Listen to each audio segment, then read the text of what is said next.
Bonjour à tous et bienvenue dans la télé du Salon. On est encore en direct du Salon du Livre à Montreuil. Et si vous nous rejoignez, c'est le Social Club, l'émission qui place la littérature jeunesse au cœur de la société. Aujourd'hui, on va parler de livres-objets, de leur conception à leur fabrication. J'imagine que vous le voyez déjà derrière moi. Il y a pas mal de maquettes et d'objets sur la table. Ça va être hyper sympa. Mais avant, je suis avec Sylvie, la directrice du salon. Bonjour. Que retenir de cette journée, Sylvie ? Alors aujourd'hui, c'est nocturne, c'est-à-dire que le salon se prolonge jusqu'à 21h. Et en soirée, nous allons faire une rencontre autour des illustrateurs qui ont donné une image aux crèches de la Seine-Saint-Denis. C'est le projet 40-40 que l'on voit à l'ouverture du salon. Donc c'est un chouette moment pour nous. Comme tous les jours, Sylvie, tu es allée fouiller dans notre histoire littéraire pour un petit peu mieux comprendre les phénomènes d'aujourd'hui. Qu'en est-il du livre-objet ? Alors, le livre-objet, on aurait pu remonter au Moyen-Âge pour parler du livre-objet, et peut-être que vos invités le feront, parce que c'est là qu'on voit apparaître les premières languettes qui animent des figures anatomiques. On aurait pu faire un petit saut dans le 18e et 19e, qui est l'époque, une première époque d'essor des pop-up, et notamment avec Lothar Mengendorfer, qui, je crois, vous voyez à l'image son grand cirque qui montre à quel point le livre peut être ludique. Mais finalement, j'ai choisi de m'arrêter sur un livre, Dans le brouillard de Milan, de Bruno Munari, qui est un designer italien du XXe siècle et qui a théorisé la matérialité du livre, a travaillé sur la manière dont le papier pouvait, en se superposant, en étant troué, en pliant, etc., pouvait apporter une autre expérience de la lecture aux enfants. Il a fait du livre un espace sensible, une architecture qui dépasse la question de l'illustration. Il nous a permis de faire émerger l'enfant lecteur comme un enfant dynamique dans sa lecture, et c'est ce qui m'a intéressée particulièrement. Merci beaucoup, Sylvie. On te retrouve demain. Et maintenant, place à la discussion.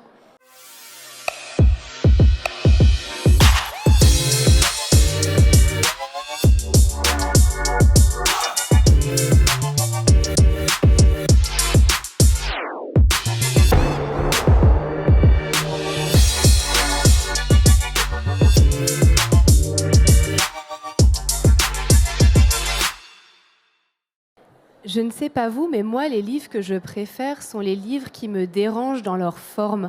J'aime les livres biscornus, les livres où les mots se font rares. J'aime les livres où la reliure étrange ou la typo excentrique nous raconte le pari fou d'un éditeur qui se dit « c'est possible ». Mais comment sont fabriqués ces livres hors normes ? Quelle place peuvent-ils jouer dans les premiers pas d'un jeune lecteur ? Et surtout, jusqu'où peut-on aller dans l'objet livre ?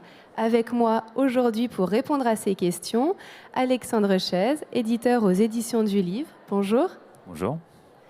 Adrien Parlange, auteur et illustrateur. Bonjour. Bonjour. Gérard Le Monaco, auteur, illustrateur et directeur artistique. Bonjour. Bonjour. Et Alix Villert, chef de fabrication chez Albin Michel Jeunesse. Bonjour. Merci à tous d'être là et d'avoir amené d'aussi beaux spécimens, j'ai envie de dire, et j'ai hâte qu'on les découvre tous ensemble. Peut-être pour commencer, Alexandre Chaise, il faut l'avouer, vous avez quand même plein de drôles de livres dans votre catalogue. Est-ce que vous vous définiriez comme un éditeur de livres-objets, et pour vous, ça veut dire quoi, le livre-objet ?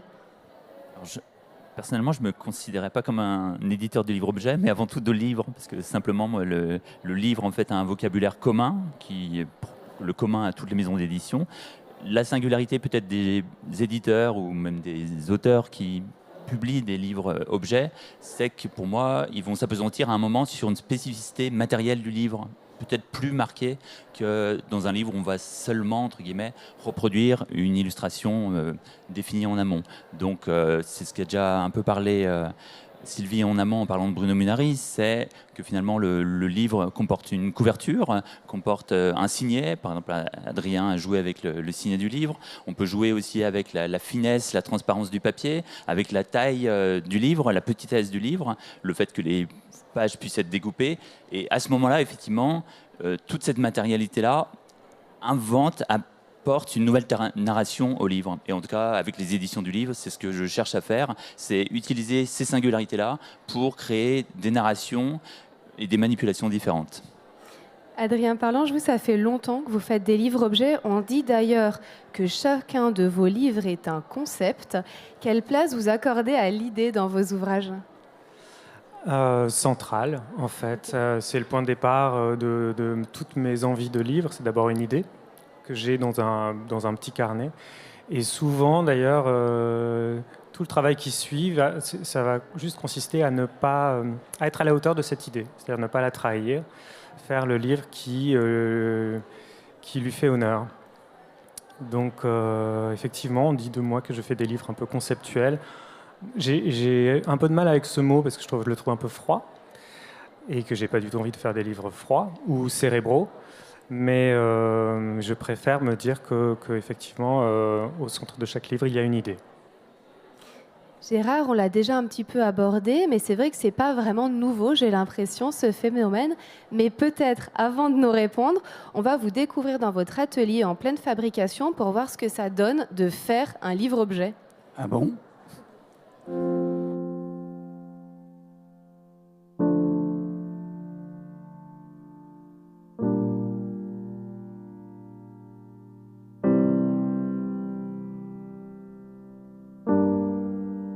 Je suis passionné du volume et du livre animé par ma formation de décorateur de théâtre. Pour moi, le livre animé, c'est surtout une mise en scène, un décor en miniature.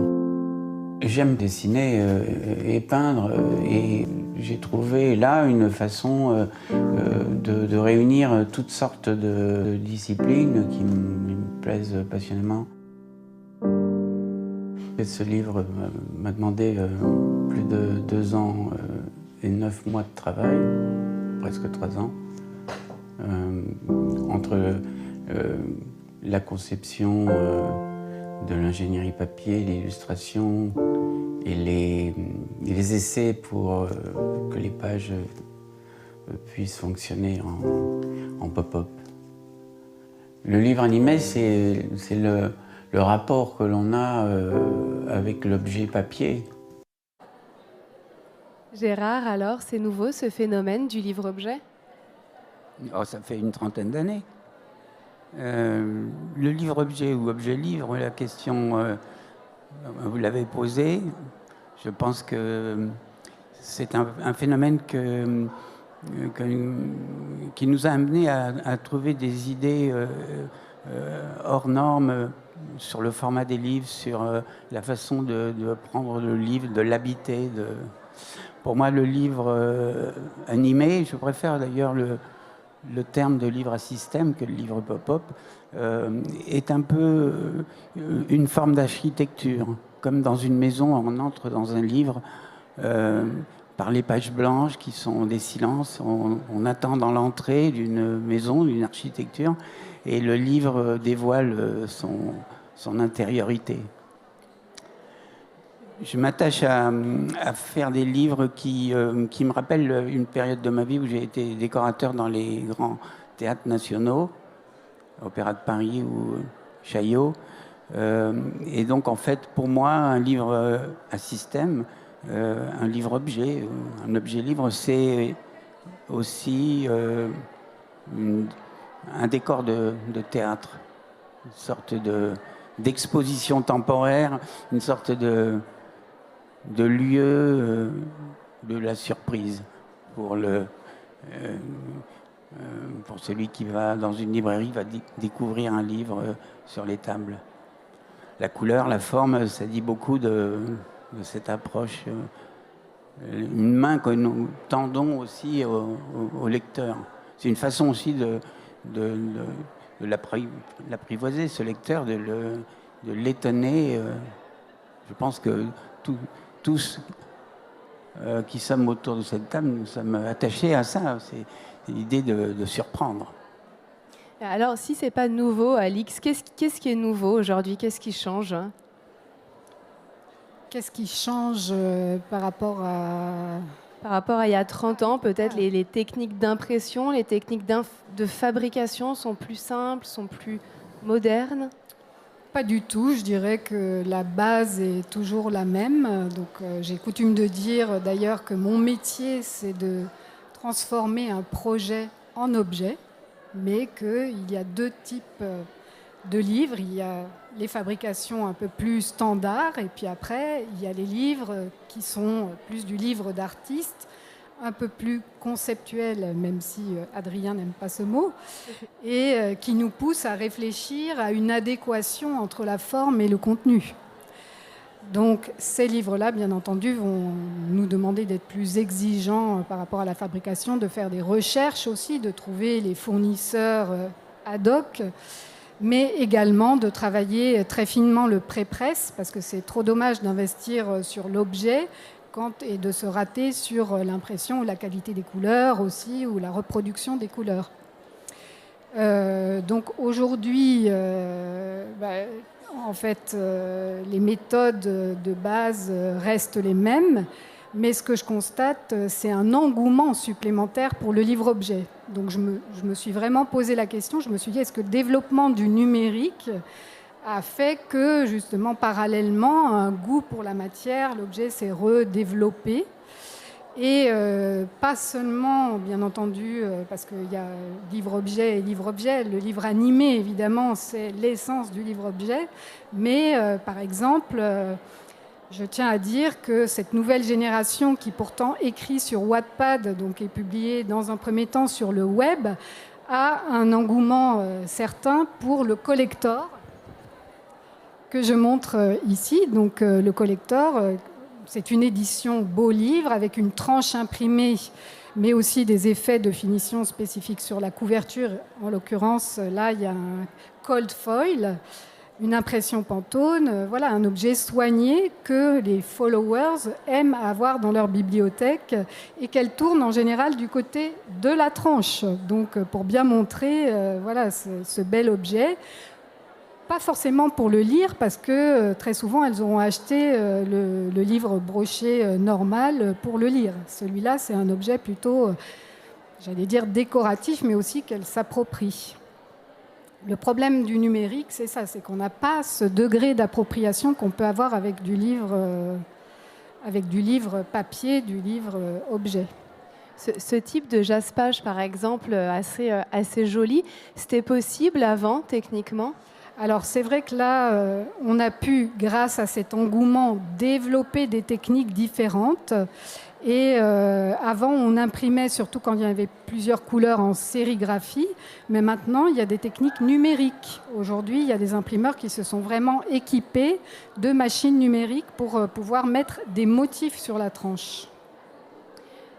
Alexandre Chaise, on passe peut-être au cœur du sujet, le rapport à l'enfant. Alors, l'enfant à l'intérieur de nous, mais aussi le vrai enfant, hein, le petit enfant. Qu'est-ce que vous en pensez ? Est-ce que vous pensez que ce type d'ouvrage améliore le rapport à la lecture chez un enfant ?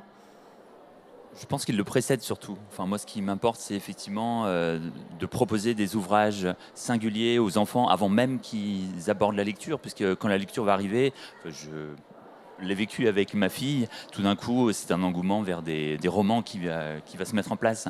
Mais par contre, il y a effectivement une sorte de zone grise entre 0 et 5-6 ans, en tout cas où les enfants sont, au contraire des parents, pour eux, à découvrir des choses complètement différentes.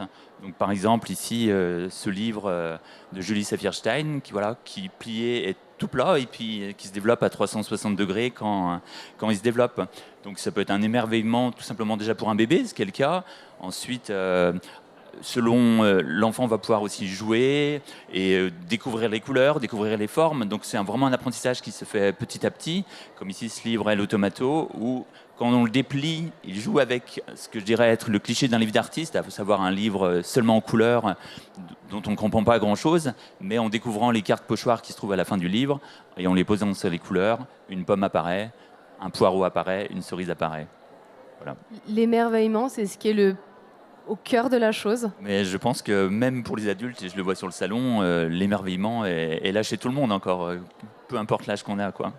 Vous l'avez un tout petit peu évoqué, il me semble d'ailleurs que c'est la naissance de votre fille qui vous a poussé à devenir éditeur et à faire ce type d'ouvrage. En tout cas, c'est sûr qu'avec la naissance de notre fille, j'ai redécouvert que l'énonciation des couleurs, la manipulation des pages pouvait être finalement le sujet d'un livre avant même qu'une illustration apparaisse, avant même que des mots apparaissent. Et c'est vrai que ça m'a donné envie de revisiter le livre différemment et d'en aborder une narration différente, effectivement. Gérard, chez vous aussi, il y a un côté manipulation assez prononcé. On l'a vu dans le petit extrait. Il faut déplier de longues pages, parfois tourner le livre pour en faire un petit théâtre. Qu'est-ce que ça apporte à un enfant, cette manipulation? Est-ce qu'il y a une valeur ajoutée? Bien sûr qu'il y a une valeur ajoutée. C'est peut-être parler aussi du plaisir que nous avons quand on est auteur ou éditeur, mais quand on est auteur de livres, les prémices d'un livre, c'est-à-dire le moment où l'idée va être consignée dans un carnet, dans un coin de la tête, et qu'on va prendre un plaisir qu'on ne trouvera peut-être plus dans la phase fabrication, le plaisir de la création et parce que là, c'est ouvert, tout est possible, tous les chemins sont permis. Par exemple, ce livre que nous avons fait ensemble avec Alix chez Albin Michel, il est né de petite maquette qui est ici, qui est la maquette de création faite à la gouache, au pinceau, découpée. Toutes les recherches qui vont ensuite être transposées dans le livre définitif sont dans ce petit rêve qu'on garde quelque part précieusement et qui va devenir ensuite réalité, grâce évidemment au savoir-faire technique des chefs de fabrication qui nous aident à formuler nos envies. Justement, comment on arrive à un tel ouvrage? Alors, malheureusement, je suis tout à fait d'accord avec le côté émerveillement des livres, et Robert Sabouda, un ingénieur papier connu, appelait ça l'effet waouh. Et c'est vrai que c'est cela que doit provoquer un livre animé quand on le déploie, l'effet waouh. Mais bien entendu, nous, on doit tenir compte des contraintes économiques et des contraintes de marché. D'où, des fois, les ambitions des auteurs, on est obligé de les revoir et de discuter ensemble parce que, bien sûr, le prix de fabrication, le prix unitaire, pour nous, doit rester, j'allais dire, dans la norme de ce qu'on attend sur le marché d'un prix d'un livre jeunesse. Et très souvent, les commerciaux nous imposent des prix ne dépassant pas 25 €, ce qui, pour faire ce type de livre, est quand même très contraignant. Donc j'avais pris avec moi, justement, la maquette d'origine du livre de Gérard. Je ne sais pas si on la voit. Voilà, Il était fou, là. Et donc c'est vrai qu'on a dû non seulement réduire le format, mais aussi réduire le nombre de doubles, du coup, puisque c'est un livre sur les trains. Donc Gérard avait prévu 5 trains, si je ne m'abuse, et on a réduit à 4. Et voilà, tout en faisant, on a gardé quand même ce principe du leporello, donc le fait que le livre se déploie comme un accordéon, de façon à pouvoir mettre le texte, les légendes qui concernent chaque train, au dos. Au dos, voilà, pour... Il n'y a pas de dos. Il n'y a pas de dos. Ah Mais oui, c'est là, voilà. Peut-être dire aussi que quand on conçoit nos livres, comme nous sommes des professionnels et qu'on n'en est pas à notre premier livre, on arrive aussi à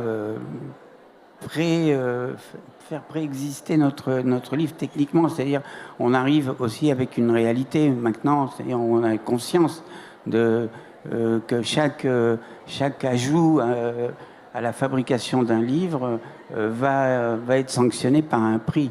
Donc on vient aussi quelque part aider nos éditeurs, nos fabricants en proposant des projets réalistes pour tourner autour d'une idée de prix public plausible. Enfin, oui, et puis c'est une étude aussi de faisabilité qu'on fait ensemble.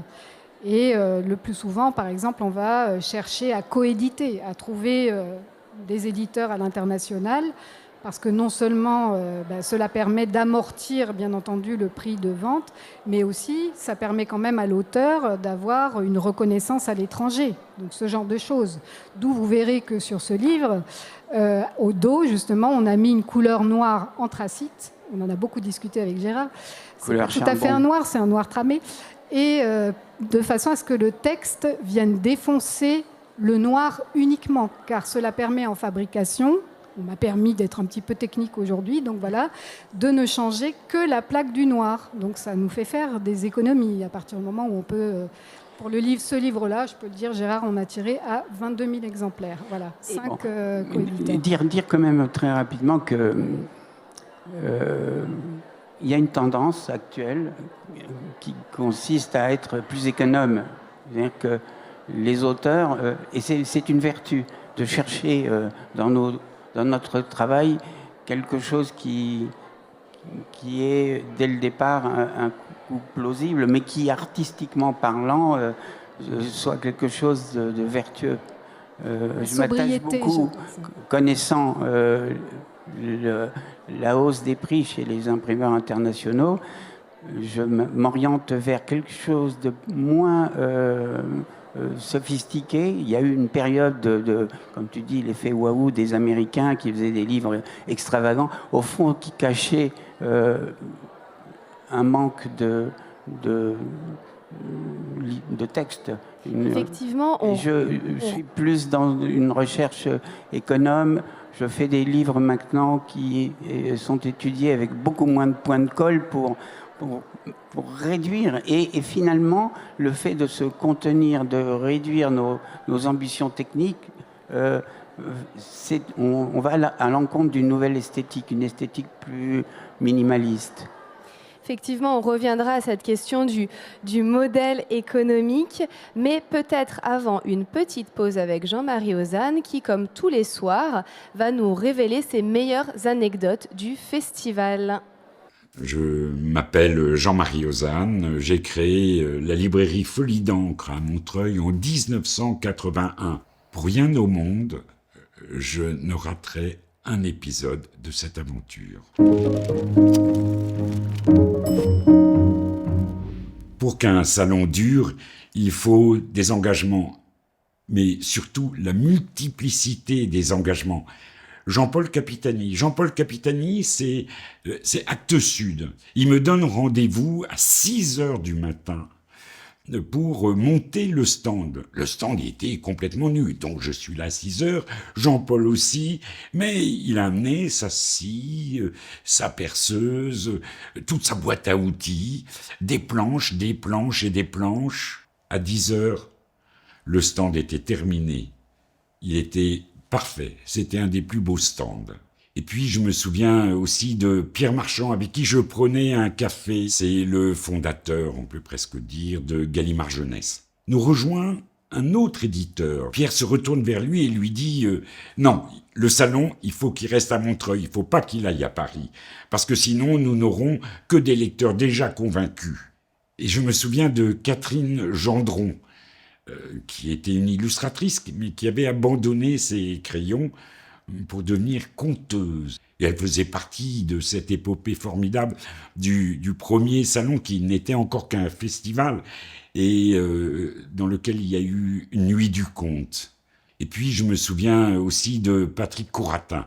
Patrick Couratin, c'était le complice d'Arlene Quist, formidable éditeur jeunesse qui a révolutionné plein de choses. Mais Patrick, c'est aussi celui qui avait fait la première affiche, l'affiche du festival. Patrick, il avait toujours l'air de se foutre de tout et, contrairement à ce qu'on pouvait penser, il s'intéressait à tout.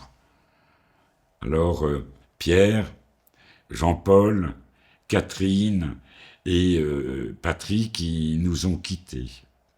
Mais c'est grâce à leur engagement, entre autres, que le salon a grandi.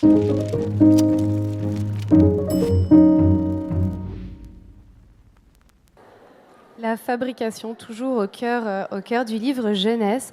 Adrien, chez vous, dans vos livres, il y a une forme de respiration, j'ai envie de dire, je ne sais pas comment l'appeler autrement, et un petit quelque chose qui permet de laisser partir son imaginaire dans plein d'univers différents. Et il me semble que vous faites des ateliers dans des écoles avec des enfants. Est-ce que justement vos livres, des livres qui laissent la respiration, permettent aux enfants de faire libérer leur imaginaire? Comment ils réagissent face à vos livres? Plutôt bien. En général, quand je rencontre des enfants dans les classes, je sais qu'il y a toujours un moment, surtout si les enfants sont jeunes, où ils vont être un peu dissipés, un petit peu fatigués, ou ils vont un peu se déconcentrer, c'est normal. Et dans ce genre de cas, je sais quel livre montrer, quel livre à nouveau les recentrer, les capter. Donc parfois, j'ai un petit peu l'impression, quand je suis debout face à toute la classe, qu'ils ont tous et toutes la tête tournée vers moi, j'ai un peu l'impression de faire des tours de magie. Ok. Donc de provoquer donc cet effet waouh, sans forcément avoir des principes de fabrication très très sophistiqués, ni je crois très coûteux. En fait, ça dépend pas tellement de ça, hein. Parfois, juste une image un peu percutante ou une idée simple, mais justement qui donne à imaginer, ça suffit. Et du coup, par exemple, c'est quoi l'ouvrage là qui permet de les canaliser pour les parents avec des enfants très excités? Parfois, ça peut... Alors, j'ai un livre que j'aime bien montrer aux enfants qui, a priori, me disent qu'ils n'aiment pas les livres. J'ai toujours envie de leur dire, oui, tu crois que tu n'aimes pas les livres, mais attends, qu'est-ce que c'est déjà? Qu'est-ce que c'est un livre pour toi? Parce qu'en fait, le livre, et c'est un peu de ça qu'il s'agit aujourd'hui, ça existe sous tellement de formes différentes que finalement, on ne peut pas accepter que quelqu'un dise « je n'aime pas les livres ». On devrait dire « mais non, tu ne connais pas, peut-être que tu ne connais pas cette forme-là de livre ». Et donc, je montre, par exemple, je sais que même des enfants extrêmement distraits, quand je leur montre cette page-là, alors je ne sais pas où la montrer, voilà. Donc la page avec un gros serpent et qui comprennent que le signet vient compléter l'image, et bien là, a priori, toute la classe est avec moi. Voilà. Et quand je tourne la page et qu'après je leur montre un serpent minuscule cette fois-ci, alors là, j'ai gagné au moins 10 minutes d'attention pour la suite. Génial ça pour les profs. Je pense qu'ils vont retenir. Alexandre Schoess, vous aussi, vous avez l'impression de faire des tours de magie avec vos ouvrages? Des tours de magie, en tout cas, il y a certains livres qui sont parfois magiques. En tout cas, quand je montre ce livre-là, qui s'appelle Aquarium, de Fanette Méliès, qui, en l'occurrence, n'est pas un livre à système, il n'y a pas de découpe, il n'y a rien de spécial. Il présente un aquarium, comme ça, avec juste des silhouettes, et au verso, des couleurs. Alors là, on ne le verra peut-être pas bien, mais en fait, quand la lumière du soleil passe à travers la feuille, immédiatement, en fait, les aquariums se colorent un petit peu. Voilà, donc on peut le voir facilement sur des vidéos. Mais en tout cas, le but, c'est effectivement de créer une magie ou un sourire. Ou par exemple, avec cet autre livre de Fanette Méliès, qui, là aussi, malgré tout, est très technique parce qu'il est hors gabarit, il est trop petit pour l'imprimeur, il est difficile à faire, la dorure à chaud est glissée à l'intérieur du livre. Mais systématiquement, quand les personnes le feuillettent, ils s'aperçoivent petit à petit que les matrioshkas en fait réduisent de taille de page en page et ils comprennent la règle du jeu immédiatement. Et quand elle fait 3 mm sur la dernière page, ils sourient. Un livre-objet, c'est faire d'un livre un jeu, vous pensez ? En tout cas, c'est faire d'un livre une expérience. Voilà, une expérience avant la lecture. Alors, ça peut être une aventure de jeu, une aventure de se plonger dans un livre pour en analyser l'image et essayer de trouver plein de petits détails. Voilà, donc je dirais qu'il y a plein de possibilités de lire un livre en fait différemment. Et c'est ça que je trouve passionnant en tout cas. Alix, on l'a déjà un petit peu abordé, mais je pense que c'est quand même le cœur du sujet, la fabrication. C'est quoi les étapes essentielles pour fabriquer les types de livres que vous avez apportés, par exemple ? Alors, justement, j'avais apporté, puisque j'ai eu le bonheur de fabriquer le ruban, le livre d'Adrien, j'avais apporté une des premières maquettes qu'on a réalisées pour montrer quand même voilà, comment justement ça a évolué. Et on part d'un principe qui est... j'adore cette sobriété en fait, l'ingéniosité des créateurs de livres objets. tout repose sur le signet, mais l'idée, c'était quand même de mettre le fameux signet plutôt en pied qu'en tête, comme on dit en fabrication. Donc voilà, en bas, et juste, voilà, ça repose sur ça. N'empêche qu'il fallait quand même trouver le type de façonnage reliure qui convenait pour que le signet soit bien dans la lignée de l'image. Sinon, ça ne fonctionne pas. Donc on ne pouvait pas réaliser un livre avec des cahiers, avec du coup un pli, et sinon ça n'aurait pas coïncidé. Donc on était obligé de partir sur un principe de tout carton, on appelle ça comme ça. C'est assez mignon parce que et Adrien et moi, on a pris l'édition coréenne du livre qui nous plaît beaucoup. Et voilà, donc en effet, on est parti sur un tout carton, et comme Adrien vous l'a montré, le principe marche parfaitement du coup, et voilà, c'est comme ça qu'on évolue. On réfléchit ensemble et on fait des maquettes intermédiaires, évidemment, des maquettes en blanc. On fait même des essais d'impression selon les livres. Justement, il y avait une couleur, un doré, je crois, de tête. Oui, c'est ça. Couleur cuivre. Une couleur cuivre. On a fait quand même un essai d'impression pour pouvoir être sûr du rendu de la couleur. Et voilà. Et je tiens à dire que j'enseigne aussi à l'école Estienne et je le montre toujours à mes étudiants. Eh bien, j'ai exactement la même attention dont tu parlais, et aussi avec le serpent. C'est ça qui est drôle, c'est que ça fonctionne et que voilà, c'est un peu ça. On voit qu'il y a quand même cette magie de la surprise aussi. Voilà, ça marche avec les petits comme avec les grands. Exactement. Et d'ailleurs, à propos de couleurs, comment on passe d'une, je sais pas, par exemple, une aquarelle à un livre imprimé? Est-ce qu'il y a des oui, c'est très contraignant. En fait, on a la chance, en effet, de travailler souvent avec des auteurs qui nous font de vrais originaux, que nous devons donc numériser, faire numériser. Et bien entendu, toutes les couleurs n'entrent pas dans le spectre de la quadrichromie. Alors la quadrichromie, c'est donc le cyan, magenta, jaune, noir. Donc j'ai apporté ça. Là, vous voyez une image en quadrichromie. Et derrière, pour faire composer cette image, vous avez 4 couleurs. Le cyan, le magenta, le jaune et le noir. C'est la même image, mais là, vous la voyez avec les 4 couches qui composent le CMJN. Et bien entendu, dans certains cas, nous sommes obligés d'aller chercher dans nos gammes Pantone, donc cet outil que vous voyez ici, pour ajouter une 5e couleur. C'est le cas, par exemple, de cet album Minique, qui est le dernier album de Marine Schneider, qui est aussi une auteure talentueuse. Et voilà, là, en l'occurrence, elle avait une couleur, une encre pigmentaire qui n'entrait pas dans le spectre de la quadrille. Donc, on a fait ce qu'on avait déjà fait avec Adrien en son temps, mais pas pour les mêmes couleurs, des petites recherches d'une gamme couleur pour essayer de trouver comment s'approcher au plus près de la couleur de ses originaux. Et à partir de là, eh bien, on a fait des petits essais d'épreuvage. On peut simuler quand même une 5e couleur en épreuvage pour essayer d'être au plus près, pour essayer d'être fidèle à son travail, et que, bien sûr, l'effet visuel, puisque c'est vrai, ça touche le sensible, ces couleurs font partie de la narration quelque part. C'est aussi, je pense que c'est le propre même du livre-objet de rajouter une dimension sensible à la narration. Sur cette dimension sensible, d'ailleurs, il y a aussi la question du papier. On a des papiers un petit peu différents autour de la table. Et je ne l'ai pas précisé, Gérard, mais vous êtes aussi ingénieur papier. Qu'est-ce que ça veut dire? Ah, je sais pas. C'est vous qui le dites.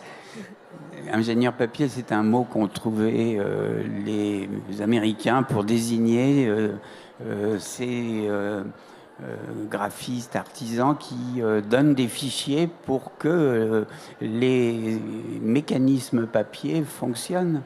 Donc en réalité, sous ce nom ronflant se cache tout simplement quelqu'un qui a le sens du volume et qui va traduire des